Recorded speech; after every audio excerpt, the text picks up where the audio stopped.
Hello friends, આજે આપણે ધોરણ 11 વિષય ગણિતમાં ચેપ્ટર નંબર 2 સંબંધ અને વિધેયનો અભ્યાસ કરીશું.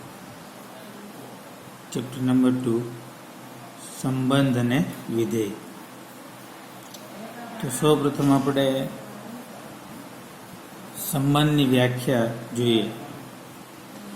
તો સંબંધ જો એ તથા બી અરિક્ત ગણ હોય, એટલે કે ખાલી ગણ ન હોવા જોઈએ. અરિક્ત એટલે ખાલી ન હોય તેવા. એ અને બી અરિક્ત ગણ હોય તો એ ક્રોસ બીના તમામ ઉપગણને એ થી બી પરનો સંબંધ કહે છે. સમજાશે તમને થોડી વાર આગળ જોઈએ. ત્યાર પછી છે ક્રમયુક્ત જોડની સમાનતા. તો ક્રમયુક્ત જોડની સમાનતા એટલે જો બે ક્રમયુક્ત જોડ સમાન ક્યારે બને?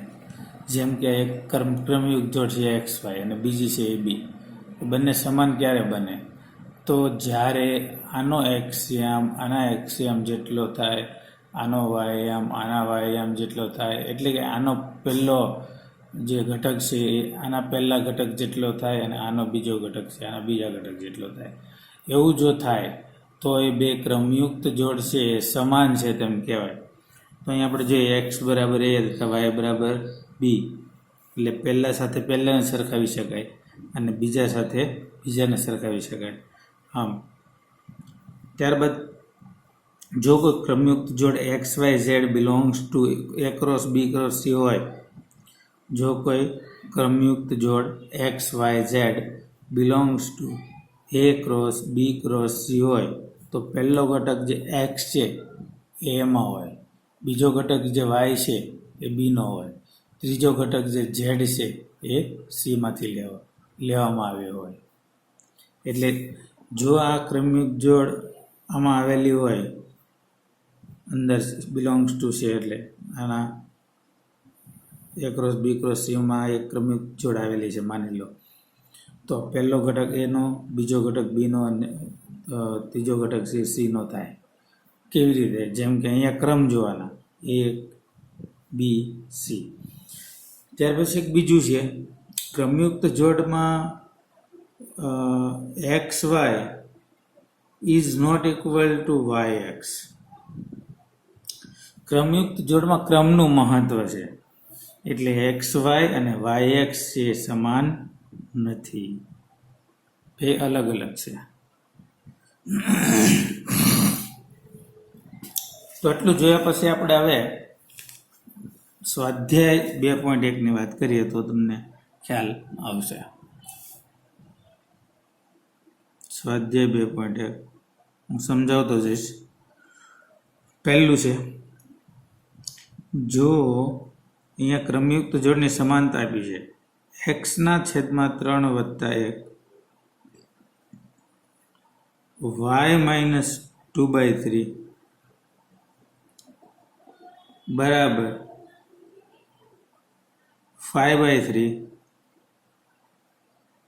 1/3 ક્રમયુક્ત જોડ સમાન હોય, આ બરાબર છે. તો એક્સ અને વાય શોધો. એક્સ ને વાય મેળવો. સારું, તો સરખાવીએ. અહીં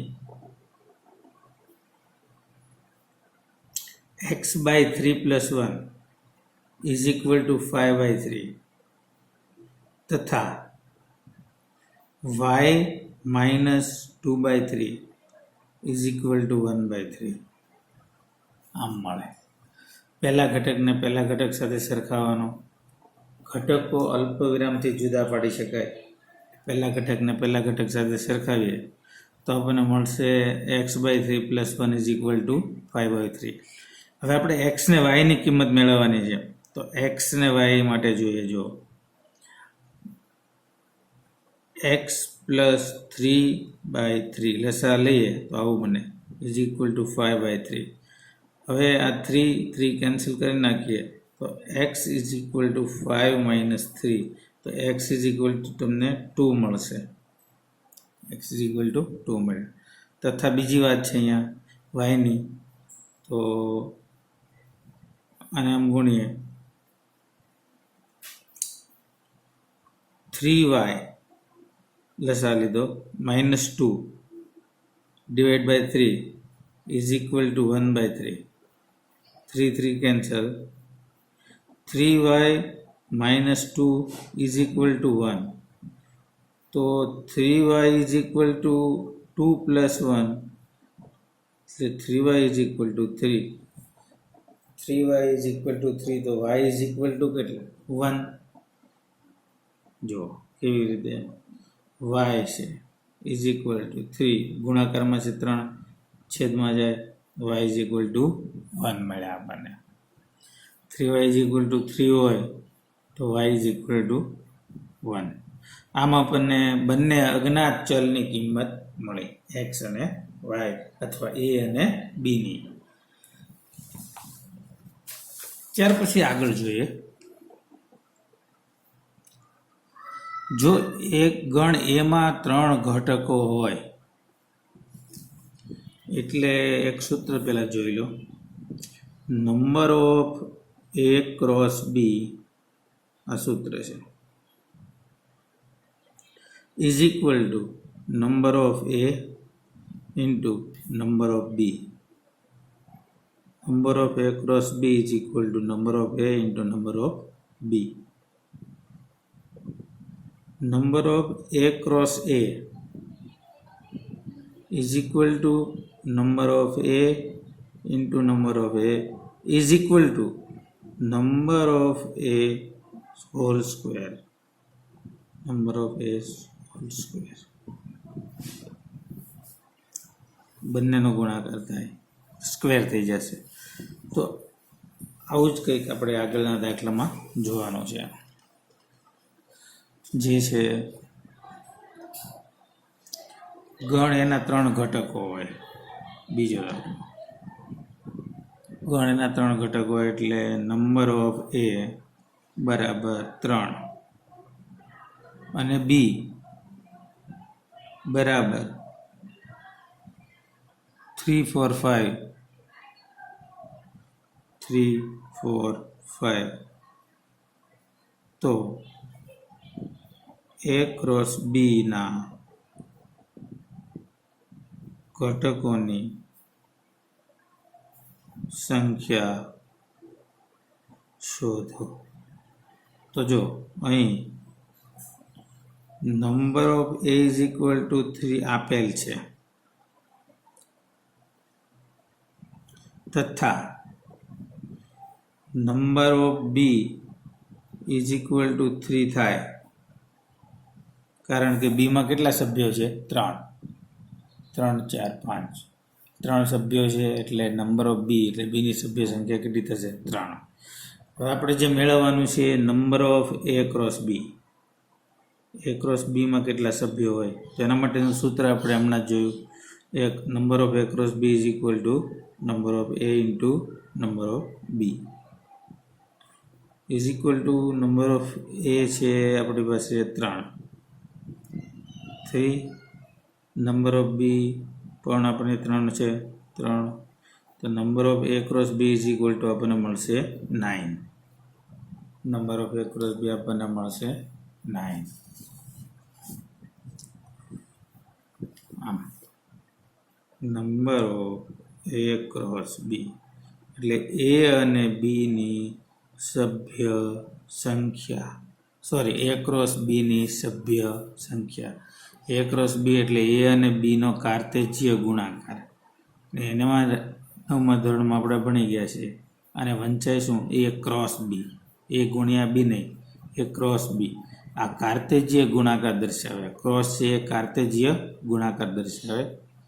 ફ્રેન્ચ ગણિતજ્ઞ રેને દેકાર્ત જે એના દ્વારા દર્શાવવામાં આવેલું છે, તેથી તેને કાર્તેજ્ય ગુણાકાર કહેવાય. હવે આગળ જોઈએ તો 2 ગણ આપ્યા છે આપણને. g is equal two 7, 8. અને h ઇઝ ઇક્વલ ટુ 5 4 તો આપણે બે વસ્તુ મેળવવાની છે, એક g ક્રોસ h તથા h cross g.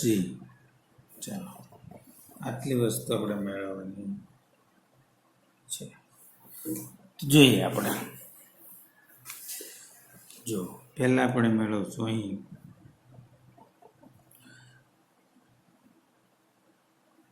g cross h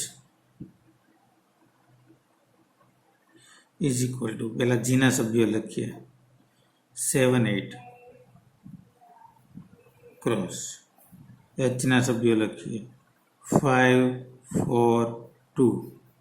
હવે બંનેનો ક્રોસ પ્રોડક્ટ એટલે કે ચોકડી ગુણાકાર કરીએ તો 7 સાથે 5 લો પહેલા, એટલે 7 5 અલ્પવિરામ બીજું, 7 સાથે 4 બાકી તો 7 4, 7 સાથે 2 તો 7 2, આગળ વધો, 7નું પૂરું થયું. હવે 8થી ચાલુ કરો તો 8 5, હવે 8 4, હવે 8 2, આમ આપણને g ક્રોસ h મળ્યું, g ક્રોસ h આમ મળે આપણને, જે તમને જોઈ શકો છો. હવે આપણે મેળવવાનું છે h ક્રોસ g, તો એમાં આપણે ગણ h પહેલાં લખવો પડે. ગણ h એટલે 5 4 2, 5 4 2 અને ક્રોસ g એટલે 7 8. ચાલો આ મેળવવા માટે શું કરશું, એ જ રીત છે. પહેલું સગડીયો કૌંસ કરશું, અંદર નાના કૌંસમાં 5 અને 7 એટલે 5 અલ્પવિરામ 7, પછી 5 અલ્પવિરામ 8. ત્રીજો ઘટક છે 4ને લઈએ, પહેલા 5ને બંને સાથે લીધો, ક્રમયુગ જોડ બનાવી, 5ની 2 ક્રમયુગ જોડ બની, 7 હારે 1 8 હારે બીજી હવે ક્રમયુગ જોડ 4ની બનશે, તો 4 7 ને 4 8. હજુ બાકી છે 2, તો 2 7 અને 2 8. આમ આપણને આટલી એટલે કે 6 ક્રમયુગ જોડ મળી. આમાં 2 ઘટક છે, આમાં 3 છે, એટલે એના ક્રોસ ગુણાકારમાં 3 ગુણ્યા 2 એટલે 6 ઘટક મળે. તો આમાં આપણને 6 ઘટક મળ્યા, જે તમને આ પ્રમાણે જોઈ શકો. પણ એક વસ્તુ ખાસ અવલોકન કરો, જો અહીંયા g cross h is not equal to h cross g. બે સરખા નથી, આ બંનેના જવાબ અલગ અલગ છે.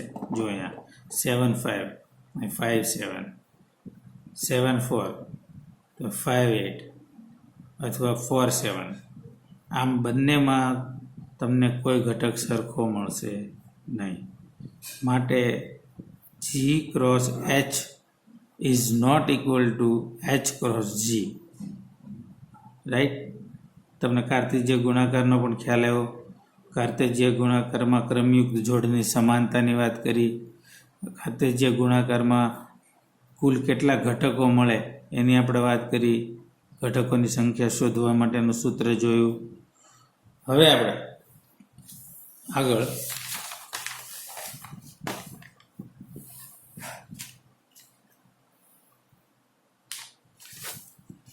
જો નીચેના વિધાનો સત્ય છે કે અસત્ય તે જણાવો, અને અસત્ય વિધાન સત્ય બને તે રીતે ફરીથી લખો. તો ચોથું છે, એમાં પહેલું એવું છે p is equal to mn અને q ઇઝ ઇક્વલ ટુ ઉલટું nm. તો એવું કીધું છે પી ક્રોસ ક્યુ બરાબર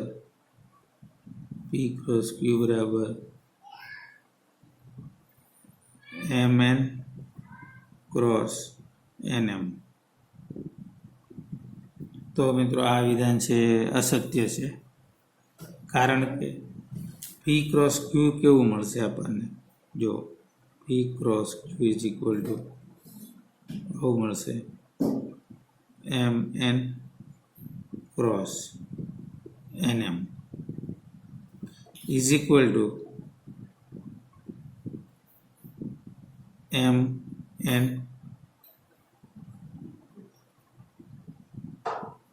અલ્પવિરામ mm અલ્પવિરામ nn અને છેલ્લો ઘટક આવશે nm. આમ આપણને મળશે જે પી ક્રોસ ક્યુ છે એ આપણને આવી રીતે મળશે. પીમાં 2 ઘટક છે, ક્યુમાં 2 ઘટક છે, એટલે પી ક્રોસ ક્યુમાં કુલ 4 ઘટકો મળે, જે અહીં આપણે જોયા 1 2 3 અને 4. આ મળ્યો આપણને પી ક્રોસ ક્યુ.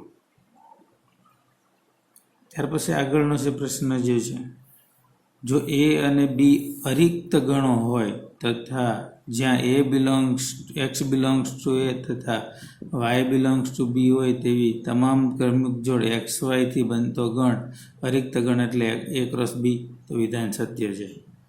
a ક્રોસ બી એટલે શું?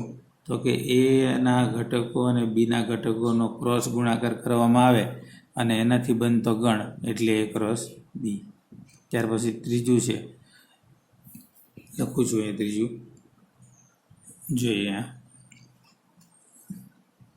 a is equal to 1 2, a is equal to 1 2, b is equal two 3 4. તો a છેદ b છેદ 5 ઇઝ ઇક્વલ ટુ 5. તો આપણે જોઈએ પહેલા a છેદ 5 b છેદ 5 મેળવીએ. તો b છેદ 5 આપણે મેળવશું, ક્રોસ. તો આપણને ખાલી ગણ મળશે, એટલે કે આવું મળશે. જો b છેદ 5 સાથે કોઈ પણનો છેદગણ લેવામાં આવે તો ખાલી ગણ મળે. તો હવે આપણે જોઈએ a ક્રોસ આ મળ્યું 5, એટલે a ક્રોસ 5 મળે, a cross 5, a cross 5 is equal two એના ઘટકો છે 1 2 અને 5 ના કોઈ ઘટક જ નથી. તો આની ક્રમયુક્ત જોડ બનાવશું તો આપણને મળશે 5, એટલે આ વિધાન સત્ય છે. ત્યારબાદ a ઇઝ ઇક્વલ ટુ -1 1 હોય તો a ક્રોસ a મેળવો.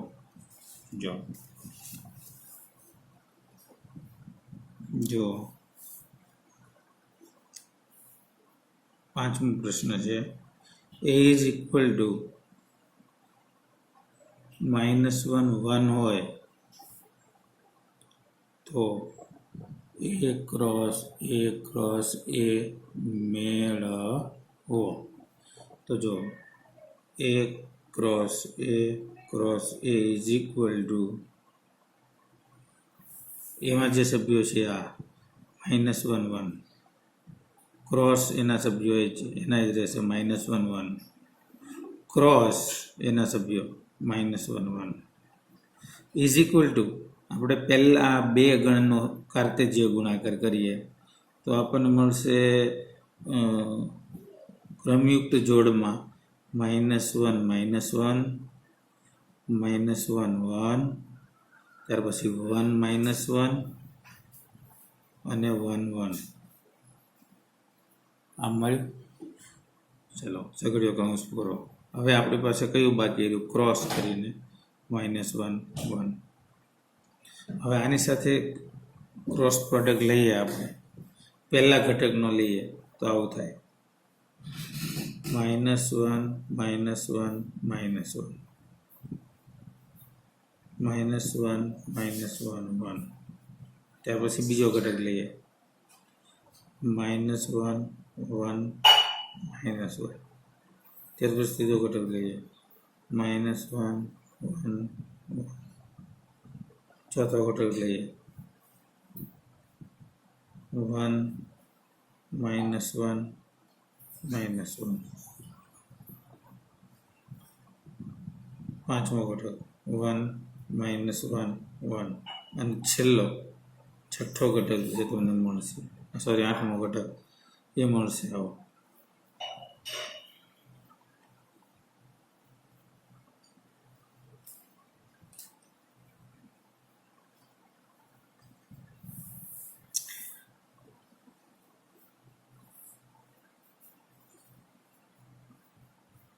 એક બે ત્રણ ચાર પાંચ છ. એક જ મિનિટ બંધ. વિદ્યાર્થી મિત્રો, આપણે અહીં સુધી પહોંચ્યા હતા.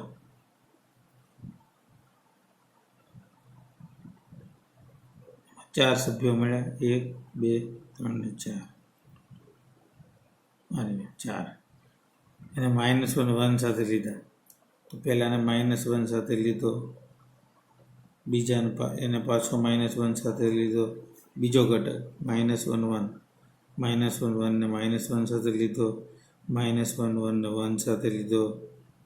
બીજો ઘટક 1 -1 એને માઇનસ સાથે લીધો, 1 -1 ને પ્લસ સાથે લીધો. 1 1 1 1 ને -1 સાથે લો, અને 1 1 1 પ્લસ સાથે લેવામાં આવે. તો આમ તમને કુલ 2 ગુણ્યા 2 ગુણ્યા 2 એટલે 2 દુ 4 દુ 8 ઘટકો આપણને મળશે, જે આપણી સામે આ રીતે છે. તો પહેલાં આપણે ક્રોસે મેળવ્યું આવ્યું, એ ક્રોસે, અને એનો ક્રોસ પ્રોડક્ટ આપણે કોની સાથે લીધો? એ સાથે પાછો ફરીથી લીધો. એટલે 3 વાર થઈ ગયું એ ક્રોસ એ. અને જે આપણને ક્રમયુક્ત ત્રય સ્વરૂપે મળશે. એકમાં 3 3 ઘટક હશે, ક્રમયુક્ત જોડ નહીં હોય, ક્રમયુક્ત ત્રય હશે. એનાથી આગળ જોઈએ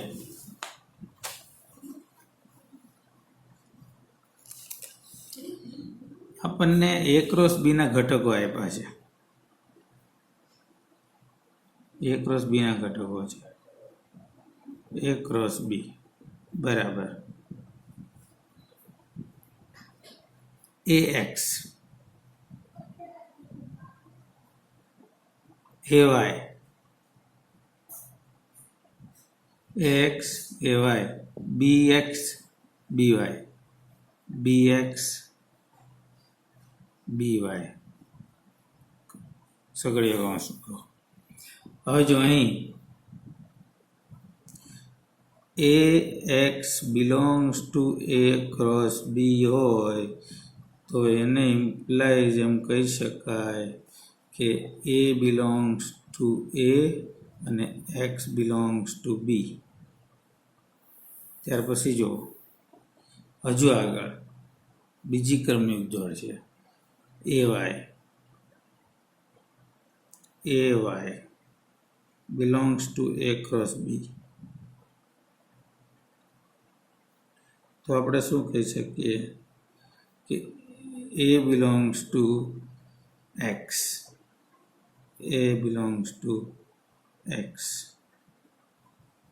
sorry, A belongs to capital A અને Y belongs to capital B, Y belongs to B.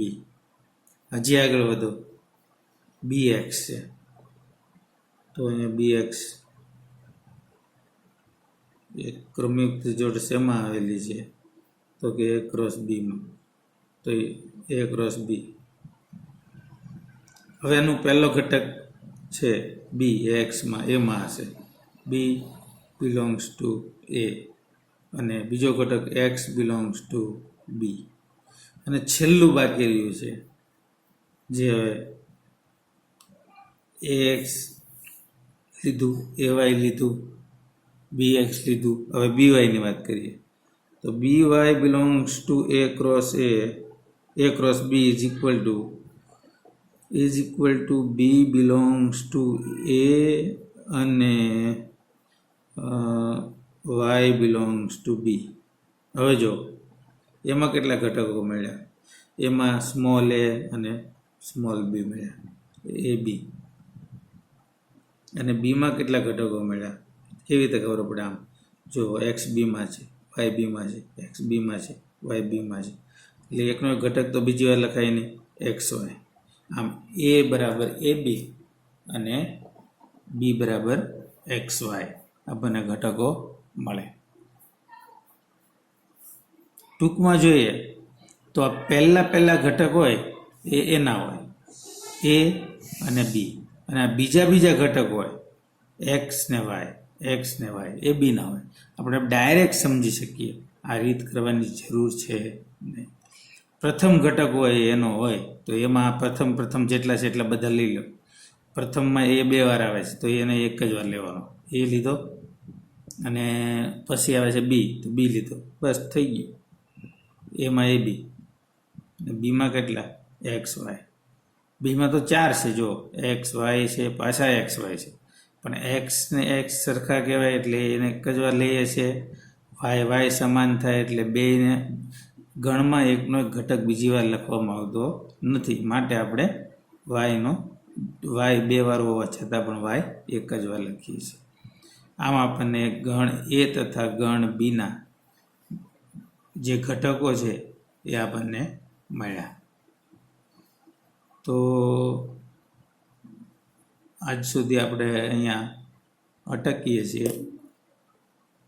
Next જે આપણો લેક્ચર છે એમાં આગળના દાખલા જે છે, દાખલા નંબર 7થી એને આપણે ગણશું. Thank you.